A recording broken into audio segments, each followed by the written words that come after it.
Bom dia, boa tarde, boa noite. Pra quem não me conhece, meu nome é Beatriz Santana e esse aqui é o B-Books. E hoje eu vou falar sobre um livro que é um pouco sério. A situação dele é um pouco pesada. Não indico esse livro pra qualquer pessoa. A leitura desse livro pode mudar e vai mudar o seu pensamento sobre muitas coisas. Ele pode ser um pouco nojento, ele pode ser um pouco tragável, pode te dar várias reações que são bem prováveis, porque é a finalidade dele, mas precisamos falar dele sempre, que é Minha Sombria Vanessa. Para quem nunca ouviu falar sobre esse livro, eu vou contar um pouco, né, do que se trata, né, vou falar um pouco sobre tudo, até a parte com spoiler, mas eu preciso falar sobre alguns pontos antes de iniciar o próprio processo de resumo do que é o livro. Eu gosto muito de alguns pontos desse livro, principalmente da edição física, que te deixa bem claro o que te espera. Por exemplo, a parte de trás dele vem escrito bem assim: essa não é uma história de amor. Bem claro, bem na cara, bem óbvio. Porque não é uma história de amor. É claro, esse livro tem a página de gatilhos e etc, porque é um livro muito pesado, mas a gente vai começar a falar sobre ele agora.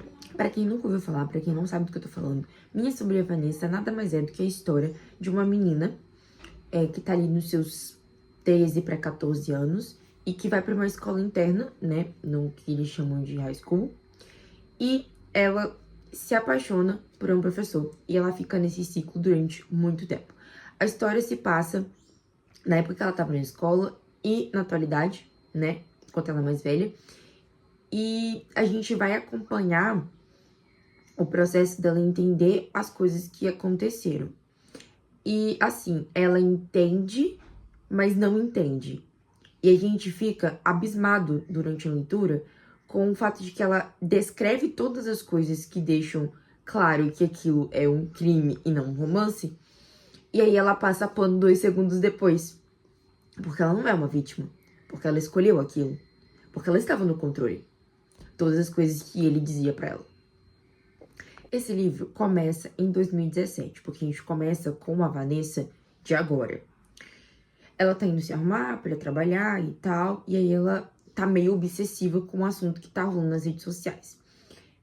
Uma das alunas que estudou nessa mesma escola que ela botou a boca no trombone falando sobre o assédio que ela sofreu desse professor, né? E ela simplesmente odeia essa garota, porque ela fala que ela tá inventando, que isso não é verdade, que tudo aquilo é só pra chamar atenção, mas só por causa de um movimento, que tá colocando a vida de uma outra pessoa em risco e várias outras coisas. Só que ela fica meio obcecada por isso, então ela fica, tipo, o dia inteiro no trabalho, atualizando a página do Facebook, onde tá o post, e lendo os comentários, vendo o que as pessoas estão falando, enquanto ela tá esperando uma resposta do professor. Porque a gente tem um parêntese muito grande. Ele não saiu da vida dela em nenhum momento de verdade, né, no decorrer da história. Então, até agora, no caso de 2017, ele ainda movimenta, né, as peças da vida dela. Então, bem complicado. E aí a gente tem um salto temporal quando a gente entra nos anos 2000, que é quando começa realmente a história dela entrando nessa escola, conhecendo o professor e etc. E aí são coisas mínimas. Esse livro, eu sinto que ele é uma versão de um aviso, né, de como as coisas podem degringolar, tanto para pais quanto para estudantes, e sair um pouco desse mito, dessa ideia, né, acho que até um pouco, talvez, conservadora, de que não, isso não vai acontecer comigo, eu vou saber lidar com isso, que não sei o que não sei o que lá, é porque elas são isso, porque elas são aquilo. E você vai lendo a história, você vai se envolvendo na história, e até o momento que você para e vê, tipo, gente, tudo isso tá errado, tudo isso é errado. E é um modus operandi, né, um modus operandi grande. E esse livro faz muita referência também a Lolita, né, que é um livro que eu li há muito tempo atrás, então eu nem vou comentar muito sobre o livro, justamente porque eu não lembro de muita coisa. É um livro que eu pretendo, quando tiver com um pouco mais de estômago, fazer uma releitura e trazer pra cá também. Vocês precisam entender uma coisa muito grande sobre esse livro. Esse livro, ele não vai te forçar a acreditar que existe um romance acontecendo. Não. Só que o relato da Vanessa dentro da visão da Vanessa, de 14, 15 anos, vai dar a entender, ela vai se sentir dentro de um grande romance proibido. Mas não é o tom que a autora está passando. Ela está passando o tom de uma adolescente que está vivendo, né, uma aventura que ela acredita ser uma aventura, que ela acredita ser diferente das outras garotas, ela acredita ser madura o suficiente, que as outras garotas não são, porque as outras garotas não conseguiram conquistar, porque as outras garotas não têm essa oportunidade. Que ela está tendo. Entende um pouco a diferença? Porque não é sobre um romance proibido ou uma coisa duvidosa, mas assim, é sobre o fato de como ela se sente em cima disso tudo. E assim, a gente tem vários diálogos muito fortes nesse livro, né? Como, por exemplo, a primeira vez que ele toca na perna dela, e aí ela entende que ela primeiro acha estranho, mas ela também não se afasta, porque é um toque que ela acha interessante. E aí ele entende que talvez ela realmente seja a garota que ele pode investir. E aí, a partir disso, ele se sente mais liberto de, por exemplo, dar um livro pra ela ler, dar um outro livro pra ela ler. Tudo dentro da mesma temática, do mesmo conceito do que ele vai querer fazer com ela. Tanto que ele entrega a Lolita pra ela, e é por isso que esse livro é citado várias vezes durante a narrativa. E ela entende que o que ela vai viver com ele, o que ela está vivendo com ele, é o que acontece nesse livro. E ela fica... ela acha que é ok, que é normal, que é tranquilo. Ela entende que existem pessoas que foram feitas uma para outra para se encontrarem, para se amar, independente da idade. Isso é extremamente perigoso dentro da narrativa desse livro, né? E as reflexões que a Vanessa, de 32 anos, vai fazer são um pouco mais confusas do que até as próprias reflexões que ela faz quando ela é adolescente. Ela não tem exatamente um grande problema com os pais, né? Pra dizer, tipo, porque ela foi largada pelos pais e... Não é. A mãe dela realmente era uma boa mãe, assim, tipo, presente. O pai dela também, na verdade, o pai dela era muito presente. E então, não é que toda pessoa que tem algum mísero problema vai cair nessa teia. Não necessariamente, né? Essa galera, ela é bem ardilosa. A segunda cena também que me impacta muito nesse livro é quando ela... E é uma cena que ela utiliza o livro inteiro pra mostrar o quanto que ela tem poder em cima daquele relacionamento.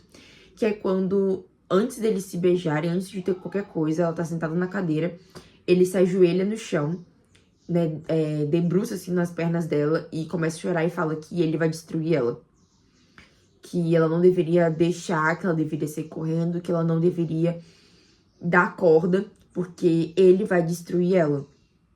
Ele vai destruir a vida dela. E ela fala que não, porque ela sabe o que ela tá fazendo, porque isso, porque aquilo. E aí ela sempre fala, não, porque, tipo, eu fiz ele se ajoelhar e chorar pelo meu sentimento. Eu fiz isso, isso e aquilo. E não só uma forma de manipulação, sabe? Então, e a gente vai vendo o quanto esse professor, que acho que é Jacob o nome dele. Jacob Strange, alguma coisa assim. É extremamente manipulador, e ele é manipulador até o último momento da vida dele. Acho que pra contar um pouco mais sobre esse livro também, acho que o vídeo todo vai ter spoiler, então não vai ter nem alerta de spoiler.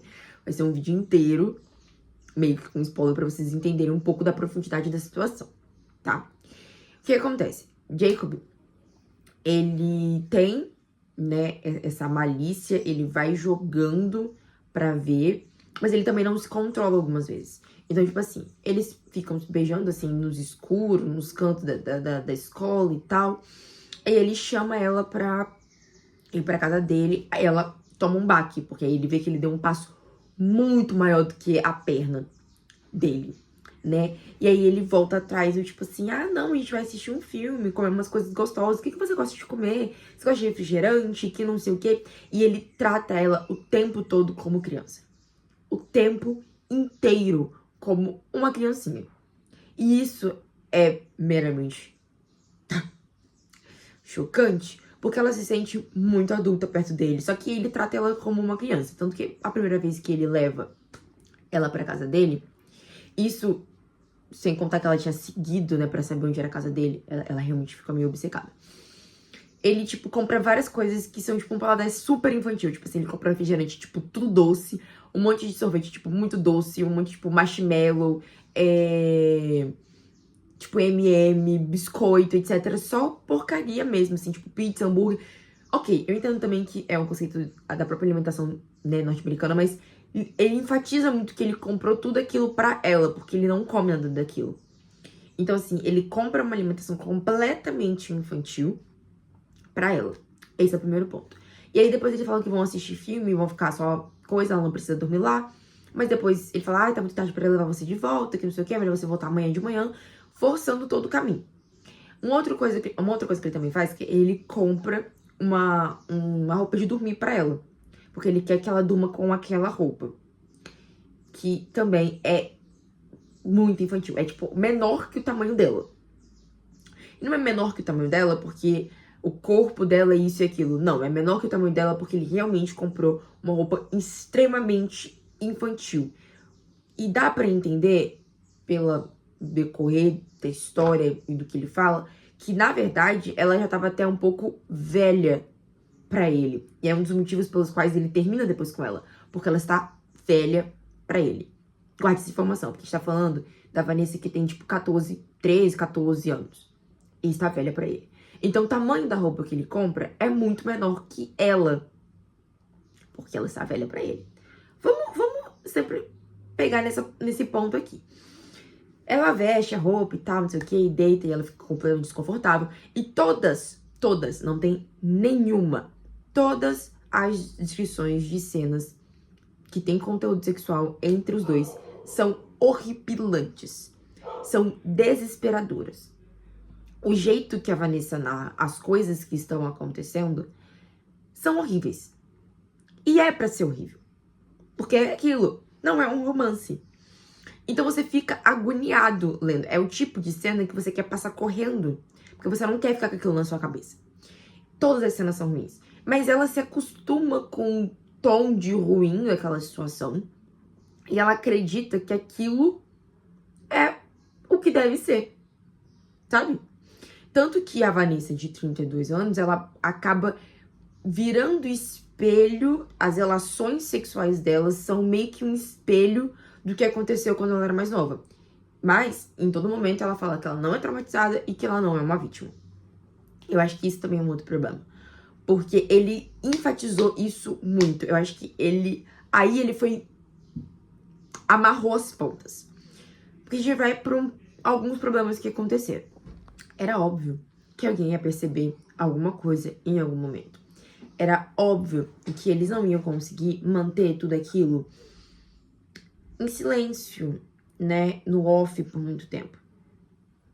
Então, as coisas que foram acontecendo, né, a forma como as coisas foram sendo descobertas dentro desse relacionamento deles, foi meio bizarro. Mas uma coisa que ele fazia desde o início era tipo, você que tem controle, você que vai terminar comigo, porque você vai se cansar de mim, porque você vai conhecer pessoas melhores, maiores, que não sei o quê. Quando você for pra faculdade, você nem vai lembrar da minha existência, mas eu sempre vou lembrar de você. Porque você sempre vai ser a pessoa que eu mais amei. Porque você sempre vai ser a pessoa que blá, blá, blá, blá, blá, blá, blá. Sabe? E aí, ele fala assim, porque você tá no controle, porque você não é uma... Aí, quando ela pensou em dar voz àquilo que tava acontecendo, ele falou assim, as pessoas não vão entender o nosso relacionamento. Eles vão achar que você é uma vítima. Você quer ser vista pra sempre como uma vítima porque você vai ser só isso. Você só vai ser a vítima. Você não vai ser mais a Vanessa. Você vai ser a vítima. Você quer isso? Você não quer isso. Teve horas que eu tive que dar uma engolida assim a seco, fechar o livro e respirar. Porque é isso. É esse nível de manipulação. Ele sempre colocava na cabeça dela de que ninguém ia entender, que ninguém ia ver como que era bonito e como eles se amavam de verdade, o quanto ele era obcecado por ela, que não sei o que lá, que ele venerava a existência dela e que ele não podia esperar e que... Mas se alguém soubesse, ele sairia como errado e ela sairia como vítima e todo mundo saberia disso e só olhariam pra ela como uma vítima. E assim, vai escalonando. Até chegar um momento onde começam a perceber que realmente tem alguma coisa acontecendo e ficam preocupadas com ela, porque na verdade ela é aluna, né? E ela é jovem, ela é adolescente, então quem tem que ter bom senso é ele. Isso chega até a reitoria da escola que ela estuda. Lembra que eu falei que ela estuda numa escola, tipo, um internato? Então, chega lá, ela fala que estão inventando coisa, que não sei o que não é nada disso, porque é uma coisa que eles combinaram. Só que ela percebe que isso não foi o suficiente. E aí, ela pega e coloca toda a culpa nela. Toda a culpa nela. Ela vira e fala que ela que inventou essa história, porque ela estava apaixonada, porque ela queria se sentir desse jeito, que nunca aconteceu nada, que ela não pensou que isso fosse manchar a reputação do professor e tal. E sabe o que é o pior? Ele comprou isso que ela disse. Claramente comprou o que ela disse. Ele falou assim, eu nunca faria isso, eu nunca acabaria com a minha reputação por causa disso, que não sei o que secular. Eu acho que vocês deveriam mandar ela embora da escola, porque ela está manchando o nome da escola, manchando a reputação da escola, porque isso está saindo, que eu não sei o que, não sei o que lá. E ela saiu como errada. Ela saiu como maluca. Ela saiu toda cagada da escola, que era o sonho dela, porque aquela escola era o sonho dela, porque ela encheu o saco dos pais para colocá-la naquela escola. Então, ela era o sonho dela estar naquela escola. E nos meses onde eles estavam se envolvendo, ela não conseguia fazer mais nada. Então, tipo, ela não estudava direito, então ela tava com nota baixa, ela tinha momentos de rebeldia. Todo mundo percebeu que teve uma mudança muito abrupta do jeito como ela é. Isso já estava afetando ela. Tanto que o relacionamento dela com a mãe, com os pais no geral, nunca mais foi o mesmo. A mãe sabia que tinha alguma coisa acontecendo. Ela sentiu que tinha alguma coisa acontecendo. Mas ela não queria enfrentar a filha. O pai fingiu que não estava vendo nada. O pai morreu entalado com isso. Mas ela também não queria dizer, porque ela achava que eles também não iam entender. Porque ela fez aquilo por amor. Basicamente, é isso que ela fala. Porque ela teve uma atitude por amor. E aí, sabe o que o professor fez? Bateu palma, falou que ela realmente estava lutando pelo relacionamento deles, que não sei o que, sei o que lá. Ele ia até a casa dela, né? Pegava o carro dele, ia até a casa, num lugar perto da casa dela pra eles se encontrarem. Tirou foto dela, que não sei o que, dormiram no quarto dela, quando os pais não estavam. Então, assim, mesmo distante, eles não estavam separados, né? Que era o que ela tava achando que ela ia sofrer. Ela foi pra uma outra escola e tal, para terminar os estudos, né? Porque, enfim, ela não podia não terminar os estudos. Acabou que manchou o nome dela também, porque saiu dos jornais que ela era mal. Tipo, que ela tava inventando história, que não sei o que, não sei o que lá, querendo manchar a reputação de professor de muitos anos, não sei o que. Então ela saiu como maluca, né? Ela não podia sair como vítima, mas como maluca ela podia. E aí continuou, sabe? Isso não terminou. E esse ciclo não terminou mesmo, porque ela com 34 anos fazendo todo esse processo de compreensão do que tinha acontecido com ela, que foi um processo completamente difícil, e ela não terminou compreendendo muito bem o que aconteceu. Para deixar isso bem claro, ela ainda mantinha algumas relações com ele. E isso é um ponto muito importante. Ela fala algumas vezes que depois que ela ficou maior de idade e tal, e eles tentaram continuar se relacionando, não funcionava.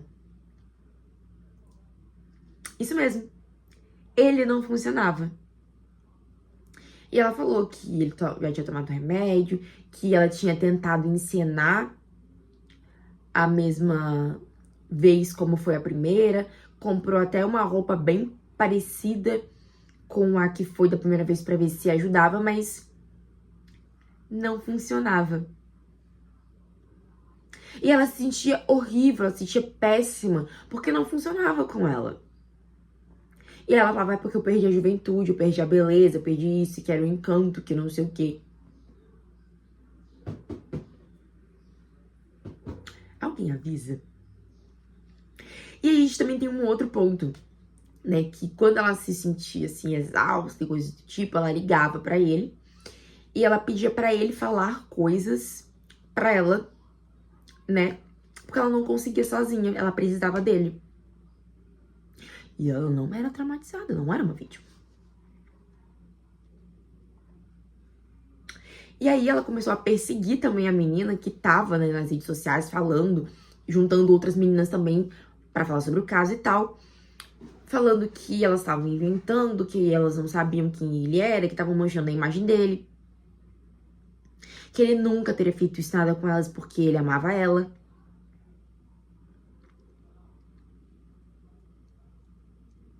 Sim, meus amigos. Por isso que eu falei, esse livro não é pra todos. Deveria, todo mundo deveria ler esse livro pra poder entender também o que tá acontecendo. Mas assim, ele é bem indigesto, sabe? E ela vai falando, e vai acontecendo. E ele, como um grande de um covarde, que sabe que fez um monte de cagada, porque ele sabe desde o início que tá fazendo tudo errado, quando a parada aperta pro lado dele, que ele vai ser afastado da escola, ele vai perder o poder que ele tem, ele manda uma mensagem pra Vanessa e... Porque pra ele é melhor do que ter que pagar o que ele fez. Porque ele sabe o que ele fez. Foi consciente o que ele fez. Só que a Vanessa foi a única que conseguiu manter por muito tempo. Foi a única que não correu, que não ficou desesperada. A Vanessa foi o maior triunfo da vida dele. E aí, ele mandou pra ela tudo que ele tinha dela. Das fotos, quando mais jovem, as coisas, tudo. Porque ele falou, se você quiser me indiciar também, agora você pode. Porque ele já tava mesmo. E ela ficou, assim, bitolada das ideias. Isso porque ela já fazia terapia por causa da morte do pai dela. Que é uma coisa que não é tão trabalhada no livro, tá? Pra deixar bem claro. A gente sabe que ela faz terapia, ela fala muito que é sobre a morte do pai dela, porque a perda foi muito grande pra ela e tal. E que acabou que a relação da mãe dela já não é, com ela já não era muito boa, depois que o pai morreu ficou um pouco pior. Mas ela não fala dele na terapia. E ela só fala uma vez. E a terapeuta fica chocada por ela nunca ter dito nada disso antes. E assim, você espera que até o final do livro ela vai se tocar e vai falar assim, caraca, fui vítima. Mas não é bem assim que as coisas acontecem. Ela fica com raiva, ela fica com nojo, ela fica com várias outras coisas. Ela não necessariamente se entende como uma vítima dessa situação, mas ela se sente muito melhor agora, sabendo que tudo que ela tá vivendo agora, tipo, todas as coisas que ela tem agora, são coisas que ele nunca vai poder tocar e estragar. Lembra? Lá no início ele falou que eu vou estragar você? E ela usa dessa frase de que todas as coisas que ela tem agora são coisas que ele nunca vai conseguir tocar e nunca vai conseguir estragar. Tipo, móveis, animais de estimação, apartamento. Então, assim, ela entendeu, mas ela ainda não caiu a ficha. E eu acho que a vida é um pouco disso. Às vezes você vai entender, mas você não quer entender. Então você vai, talvez, se sentir aliviado, vai se sentir melhor, você vai conseguir sair daquela meiuca. Mas isso não quer dizer que você quer se entender e ver realmente, né, no ponto onde você tá, o que tá acontecendo.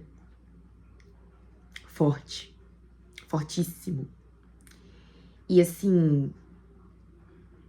Isso sem contar todos os altos e baixos, as brigas, os escândalos que ela faz com os pais, né? Os escândalos que ela faz com as outras pessoas, quando as pessoas não entendem ela, porque ela está certa do amor que ela sente, do relacionamento que ela tem e da coisa mais pura e não sei o quê. E toda vez que ela sente falta dele, ela relê Lolita. Então...